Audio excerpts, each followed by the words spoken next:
ایک سوال یہ موصول ہوا کہ سوشل میڈیا پر کسی صاحب نے کہا ہے کہ جی گدھے کا گوشت کھانا حلال ہے، تو ہماری رہنمائی کی جائے کہ کیا واقعتاً گدھے کا گوشت حلال ہے؟ اللہ کی پناہ، یعنی یہ ابحاث بھی اب ہمارے ہاں زیر بحث آنی تھیں کہ گدھے کے گوشت جس پر اتفاق ہے اس کی حرمت پر یعنی حرام ہونے پر، وہ بھی ہمارے ہاں زیر بحث آئے گا۔ بہرحال میں حکم شرع بیان کر دیتا ہوں۔ دیکھیں، شرعی طور پر عربی میں گدھے کو حمار کہا جاتا ہے، اور حمار کی دو قسمیں ہیں۔ ایک ہے حمار وحشی، یعنی وہ گدھا جو کہ وحشی ہے، جنگلی ہے،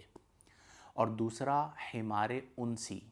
یا اسے حمار اہلی بھی کہہ سکتے ہیں کہ وہ گدھا جو انسانوں سے مانوس ہے، گھروں میں پالا جاتا ہے اور کام لیا جاتا ہے، جو عمومی طور پر گدھے ہمارے یہاں نظر آتے ہیں۔ واقعتاً جو گدھے ہیں، مطلب انسانوں کی صورت میں جو گدھے ہیں ان کی میں بات نہیں کر رہا، تو یہ دو قسمیں ہیں۔ اب ابتدائے اسلام میں گدھا یعنی حمار مطلقاً حلال تھا، اور غزوہ خیبر کے موقع پر نبی کریم علیہ افضل الصلاۃ والتسلیم نے حمار اہلی کو حرام فرمایا۔ اس پر بخاری شریف میں بھی حدیث موجود ہے کہ نہى النبی صلی اللہ علیہ وسلم یوم خیبر عن لحوم الحمر الاہلیہ، کہ نبی کریم صلی اللہ علیہ وسلم نے غزوہ خیبر کے موقع پر لحوم حمر اہلی یعنی جو گدھے پالے جاتے ہیں ان کے گوشت کو حرام فرمایا، اس سے منع فرمایا۔ ورخص فی لحوم الخیل، اور نبی کریم صلی اللہ علیہ وسلم نے گھوڑے کے گوشت کی رخصت عطا فرمائی، یعنی اسے حلال رکھا گیا۔ پھر اسی طرح ایک اور حدیث مبارکہ بھی ہے کہ نبی کریم صلی اللہ علیہ وسلم نے فرمایا کہ نبی کریم صلی اللہ علیہ وسلم نے حرام قرار دیا کہ حرم رسول اللہ صلی اللہ علیہ وآلہ وسلم حمر الاہلیہ، کہ نبی کریم صلی اللہ علیہ وسلم نے حمر اہلی یعنی وہ گدھے جو گھروں میں پالے جاتے ہیں، جن سے کام کاج لیا جاتا ہے، انہیں حرام قرار دیا غزوہ خیبر کے موقع پر۔ تو ان احادیث کی روشنی میں وضاحت و صراحت کے ساتھ یہ بات بیان ہو گئی کہ گدھے کا جو گوشت ہے، اور عمومی طور پر گدھے سے مراد جو ہے وہ یہی گھر میں پالے جانے والے گدھے مراد لیے جاتے ہیں، کہ ان کا گوشت حرام فرمایا ہے۔ جہاں تک جو حمر وحشی ہے یا حمار وحشی ہے، اسے ہمارے ہاں نیل گائے کے طور پر جانا جاتا ہے، جو عمومی طور پر میسر بھی نہیں ہوتا اور زیر بحث وہ ہے بھی نہیں۔ اس کے بارے میں حلت موجود ہے کہ اس کی حرمت پر کوئی نص موجود نہیں۔ تو ان چیزوں کو زیر بحث لانا جن پر صراحتاً حدیث موجود ہو اور ان احادیث کی ناسخ احادیث موجود نہ ہوں، اور پھر انہیں زیر بحث بنا کر، اصل میں ہمارے یہاں مسئلہ یہ ہوتا ہے کہ جب تک کوئی بالکل آؤٹ آف دا وے جا کر منفرد اجتہادی نوعیت کی بات نہ کی جائے تو لوگ متوجہ نہیں ہوتے۔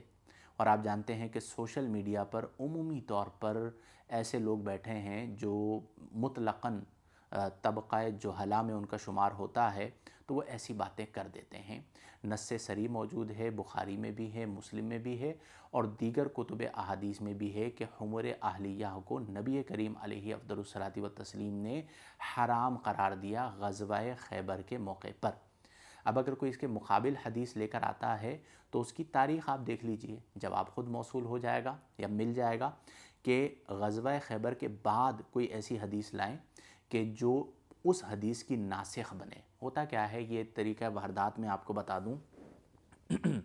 ایسے افراد کی، کہ یہ ان احادیث کو لے کر آتے ہیں جو پہلے کی ہیں۔ تو یہ بات میں نے عرض کر دی ہے کہ ابتدائے اسلام میں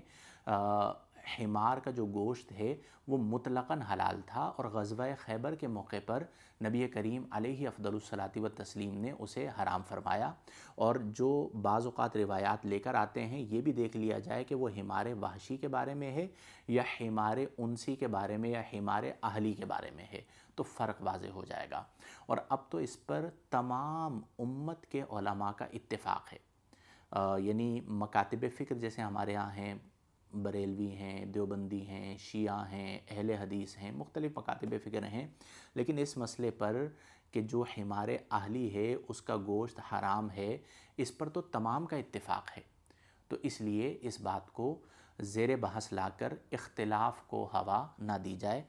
بڑی آسان سی بات ہے کہ نبی کریم صلی اللہ علیہ وسلم نے منع فرما دیا، تو ہم ما آتاکم الرسول فخذوہ وما نہاکم عنہ فانتہوا، کہ رسول اللہ صلی اللہ علیہ وسلم جسے حرام فرما دیں،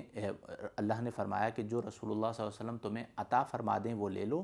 وما نہاکم عنہ، اور جس سے منع فرما دیں فانتہوا، اس سے بچ جاؤ۔ اللہ تعالی ہم سب کو توفیق